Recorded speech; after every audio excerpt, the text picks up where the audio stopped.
Hello everyone, welcome back to my channel. मैं हूं खैरुल नाम। साथियों, आज का हमारा ये कहकशां हिस्सा दोम का छठा सबक है, जो कि एक दास्तान है और इस दास्तान का नाम बागो बहार है, जिसका मुसन्निफ, जिसका राइटर का नाम मीर अमन है। तो चलिए, सबसे पहले हम लोग इस सबक का थ्योरी को अच्छी तरीके से समझते हैं।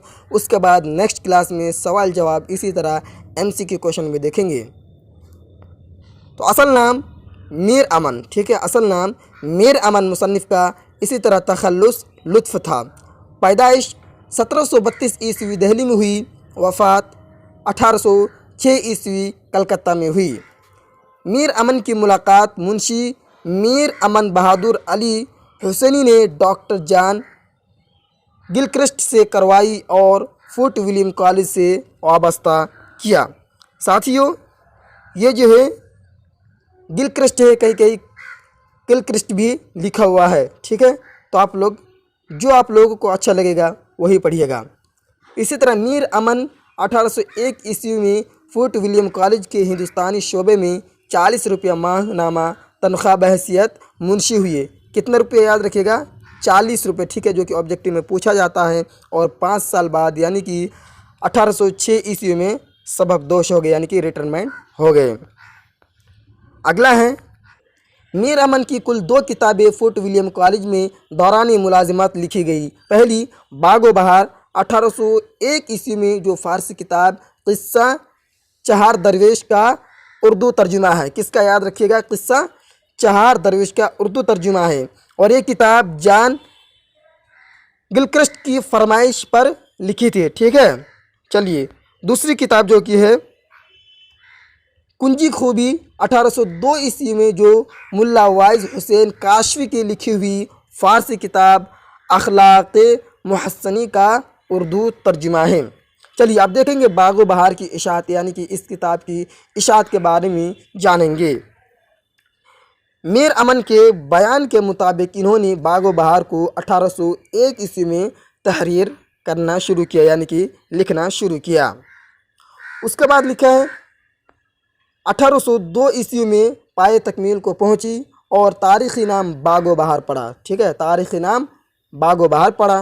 फोर्ट विलियम कॉलेज की किताबों में सबसे ज़्यादा शोहरत मीर अमन की इसी किताब को हासिल है, यानी कि बागो बहार वाली किताब को सबसे ज़्यादा शोहरत हासिल है, ठीक है। पहली बार 1802 ईस्वी में इसके 102 सफ़ात गिलक्रिस्ट के एक इंतखाबी मजमूए हिंदी मैनुअल में किस्सा चहार दरवेश के उन्वान से छपे। आगे देखिएगा, लेकिन बागो बहार के नाम से मुकम्मल किताब 1803 ईस्वी में हिंदुस्तानी प्रेस कलकत्ता से शाई हुआ, ठीक है। मुकम्मल किताब 1803 ईस्वी में, ठीक है, याद रखिएगा, 1803 ईस्वी में हिंदुस्तानी प्रेस कलकत्ता, ठीक है, हिंदुस्तानी प्रेस कलकत्ता से शाई हुआ। कहाँ से? कलकत्ता से शाई हुआ।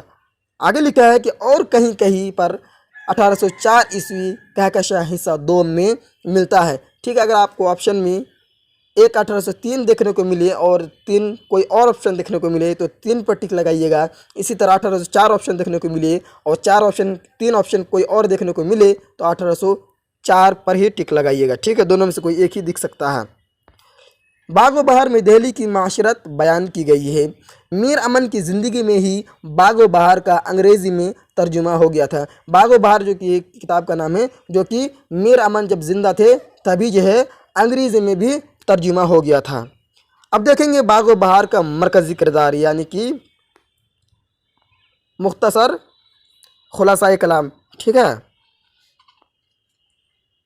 आज़ाद बख्त मुल्क रूम का एक कामयाब बादशाह था, ठीक है। यहाँ पर कामयाब बादशाह था जो औलाद से नामहरूम था, यानी कि उनके पास कोई औलाद नहीं थी। अगला है खिरदोमंद, ठीक है, जो यहाँ से हटा दीजिएगा। खिरदोमंद बादशाह के वज़ीर का नाम खिरदोमंद था। बख्तियार बादशाह आज़ाद बख्त के लड़के का नाम।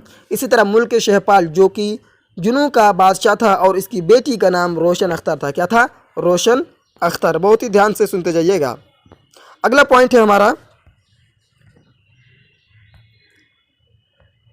ख्वाजा सकप्रस्त, ठीक है, ख्वाजा सकप्रस्त मुल्क फारिस का एक सौदागर था, यानी कि तिजारत करने वाला, ठीक है, सौदागर, ठीक है। चलिए, अगला है बागो बहार में कुल 5 किस्से बयान किए गए हैं। ठीक है, बागो बहार में कुल कितने किस्से बयान किए गए?